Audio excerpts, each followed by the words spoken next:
All right, welcome to the Buffalo Plus YouTube channel from sunny Los Angeles. Mike Catalana, I'm Jenna Cottrell. Before we talk the Bills-Rams preview, please be sure to like, comment, and most importantly, subscribe to the Buffalo Plus YouTube channel. All right, Mike, Thursday night, we are closing on in. We have the 5 players to watch, but let's start out with the one. We've got a big payday as Dawson Knox signing a 4-year extension with the Bills. He's going to be in Buffalo through 2026. Mike, he's a guy that Buffalo drafted, they've developed, now they're re-signing. He seems like a guy that we should start with in terms of a player that's going to have pressure both tomorrow and this season. Yeah, I think it does add some to him. It's just natural, right? The Bills have decided you're one of our guys. You're one of those guys we want to extend, we want to pay. He has made himself a weapon for Josh Allen. Yeah. But once you get paid, eyes are on you a little bit more. Look, he's had a rough preseason. We know the tragedy involving his brother. He came back from that so graceful in the way he thanked the people of Buffalo. He's a great teammate and a great player. He's become that kind of guy. Yeah. But it is a next step. You've now signed him. He's gotten paid. So I think he's the guy who has already shown with the pressure on him. Last year, he ascended in his game.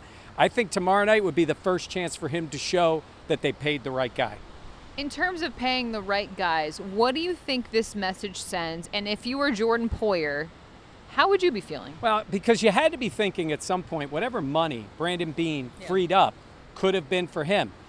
I haven't heard anything, though, out of Poyer. Haven't heard anything out of Drew Rosenhaus, who always seems to talk. So none of that has gone on. So you say to yourself, is Poyer just, I'll say resigned maybe, to the fact that it's not going to be a contract this year. He's going to play it out, and then we see what happens. Usually things don't end well when that goes that way between two teams, and a team and a player.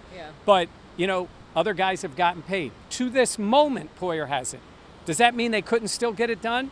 No, but they've had opportunities from the moment, you know, he didn't come to the one camp, and then there was some talk about that. Then he came to the mandatory. But Poyer has shown up. He's been there. He's been ready to go. So maybe it bothers us more than it bothers him. I don't know. I don't know. I would be bothered, so maybe that's the case. All right, talking about the secondary, let's get into it. We know Trey White will not be out on the field, still rehabbing back from that ACL injury. A couple of guys we want to watch, Kaiir Elam and Christian Benford. I mean, it's going to be a tough test for these rookies. If you're counting, we're counting them as one guy. Yes. I would say it's a big test. If you're counting, chill out. But it's a big test with those two because they're not just getting in the game in their first NFL game. I mean, one of them's going to be starting. It looks like it'd probably be Elam that's starting, but Benford's going to play a lot.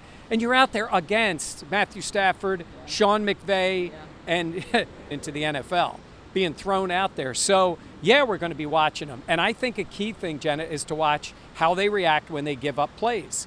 Look, they've both been – Benford was a great player, albeit at Villanova. Elam against the top players in the SEC at Florida. But this is a different ballgame in the NFL. And you're going to get beat.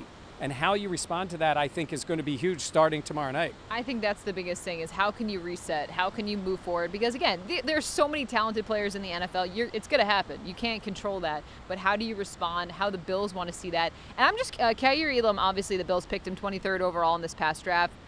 Christian Benford was a late-round pick. So I want to see the breakdown of that because that can be telling as to how the Bills feel as well. Yeah. All right, some other guys to think about. Gabriel Davis, a fan favorite, maybe not a Dan Fates favorite, but what do you think of him this season? And there's going to be... Hold on, I'm going to interrupt. A good player, he is. Okay, I'm sorry, Dan. That was my Dan impression. Look, Gabe Davis is cool, isn't he? You heard him talk about his last game. Oh, by the way, his last game was 200 yards and 4 touchdowns against the Chiefs. But he's like, rearview mirror. And now, while he played like a number 1 in that game, most importantly, he's that number 2 guy for the wide receivers. And I think training camp, he looked fantastic. He did. He's a hard worker. He's that kind of guy. But now, not just our eyes are on him, the defense's eyes are on him. The Chiefs, for whatever reason, weren't paying attention to him in that playoff game. They should have been. Well, maybe even they were, but he just was running great routes too. But I want to see how he plays in this game, again, with the spotlight on him more because people drafted him in a big year. I am interested to see how it will be. He's taking that step forward, the notch above, Teams are going to be game planning for him. They're going to be like, hey, there's Gabe. Where's number 13 on the field? Yeah. That's a big step, so we'll see how he responds to that. Isaiah McKenzie, also another guy that's expected to take another step forward this season. He's been with the Bills for quite some time. Obviously, Cole Beasley not here anymore. Isaiah going to be that slot presence. I mean, this is a big role for him and a big step up. You know, I made the mistake again. I tweeted about it, of watching that Kansas City game from the playoffs, because it was on NFL Network. Yeah. They keep showing it. And boy, Cole Beasley made some big catches down the stretch in that game. He really did. And that's what I think we want to see from Isaiah McKenzie in big moments. It's not necessarily numbers. It's those big catches, because we know Isaiah can do it. We saw it in the Patriots game where he was great. But it's in those tough moments, those big moments, when you need that 4th down or 3rd down and 5 and you make the 6-yard play. Look, you know, they made this decision to move on from Beasley, and they know they had McKenzie. And he's looked great. He's looked great. He's looked ready. And again, eyes are on him. You've moved from, you know, marginal guy that plays, you know, more of a hybrid role, to the 3rd wide receiver, the starter in the slot. And just like Gabe Davis, you've moved up to that number 2 guy, so both of them are moving up. You were at jet sweep. Can you take the next leap what the Bills are asking of him to do this season? Yeah. All right, and finally, I feel like we have to end out with Von Miller. I mean, he's going to be seen we already knew it was quite substantial, but just in terms of the cities itself. But you think it's a lot different than Buffalo here?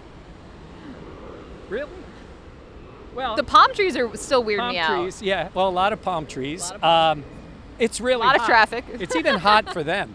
Yeah, it's hot. It's hot out here. But for Von Miller, look, he loves it here. He loved it here. But he signed with Buffalo, and he knows, you know, after he goes out on the field and he has to see, how's Aaron Donald going to look at me, he said. What's Sean McVay going to say? You know, that kind of thing. Now you're going after Matthew Stafford. And the Bills are paying. I think he's motivated. I think he's going to want to show the Rams. You know, the Rams wanted him, so it's not like you didn't want me. Yeah, no. But then I'm still that guy, and look what you missed out on.